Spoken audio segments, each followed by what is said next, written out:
జూబ్లీహిల్స్ ఉప ఎన్నిక తెలంగాణ రాజకీయాల్లో పొలిటికల్ హీట్ పెంచుతోంది.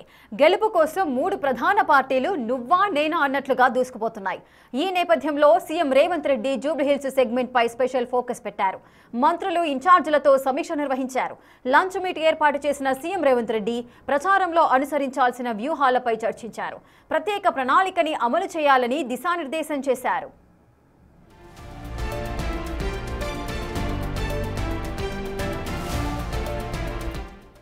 జూబ్లీహిల్స్ ఉప ఎన్నిక ప్రచారంలో రేపటి నుంచి కొత్త కార్యక్రమాలతో ముందుకు వెళ్లాలని సీఎం రేవంత్ రెడ్డి నేతలకు సూచనలు చేశారు.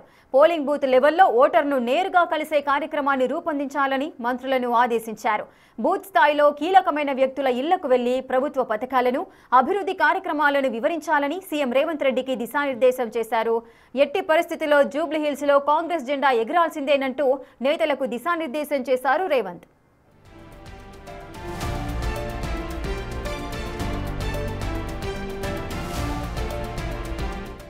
మరోవైపు యూసుఫ్గూడలో డివిజన్ ఇన్ఛార్జ్ ముఖ్య నేతలతో మంత్రులు పొన్నం ప్రభాకర్, ఉత్తమ్ కుమార్ రెడ్డి సమావేశమయ్యారు.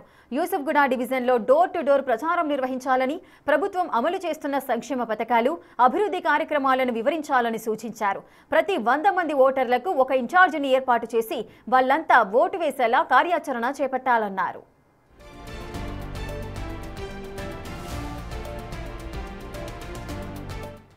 అదేవిధంగా జూబ్లీహిల్స్ ఉప ఎన్నిక ప్రచారంపై బీజేపీ కూడా మరింత దృష్టి సారించింది.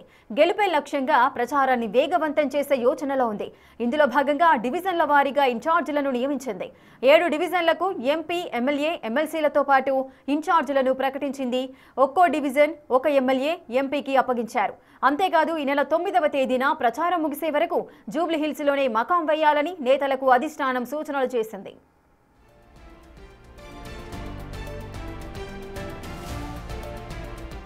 బీజేపీని విమర్శించి మజ్లిస్ ఓట్లు పొందాలని కాంగ్రెస్ కుట్ర చేస్తోందన్నారు కిషన్ రెడ్డి. కాంగ్రెస్ కు ఓటు వేయకపోతే సన్నబియ్యం రద్దవుతాయని ప్రజలను సీఎం బెదిరిస్తున్నారని విమర్శించారు.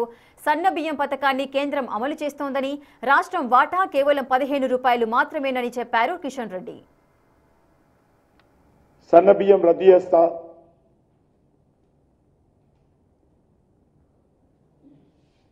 అని ప్రజలను బెదిరించాడు. ఇది ఓడిపోతామన్నటువంటి ఫ్రస్ట్రేషనా, లేక కాంగ్రెస్ పార్టీ మార్క్ రాజకీయమా తెలియజేయాల్సినటువంటి అవసరం ఉంది. ముఖ్యమంత్రి హోదాలో ఉన్నటువంటి వ్యక్తి ఒక అసెంబ్లీ ఉప ఎన్నికలకు సంబంధించి ఈ రకంగా బెదిరింపు రాజకీయాలు చేయడము ఎంతవరకు సమంజసమో చెప్పాల్సిన అవసరం ఉంది. ఈ ఒక్క సీటుతో ప్రభుత్వం కూలిపోదు, కానీ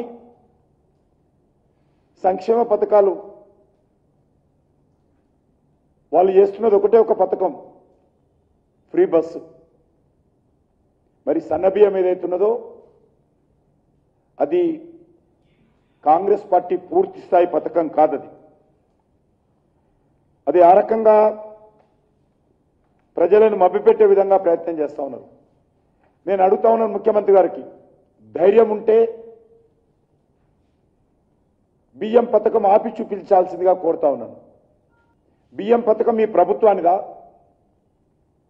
బియ్యం పథకం ఇది దేశమంతా అమలు చేస్తున్నటువంటి కేంద్ర ప్రభుత్వ పరిధిలోని పథకం. దీనికి మీరు ఈరోజు సన్నబియ్యంగా మార్చినటువంటి పథకంలో ఈరోజు కూడా ప్రతి కేజీకి 42 రూపాయలు కేంద్ర ప్రభుత్వం ఇస్తా ఉంది. రాష్ట్ర ప్రభుత్వం ఇచ్చేది 15 రూపాయలే. మరి సన్నబియ్యం మాది, సన్నబియ్యం మాదని ఎందుకు ఈరోజు సన్నాయి నొక్కులు నొక్కుంటున్నారు?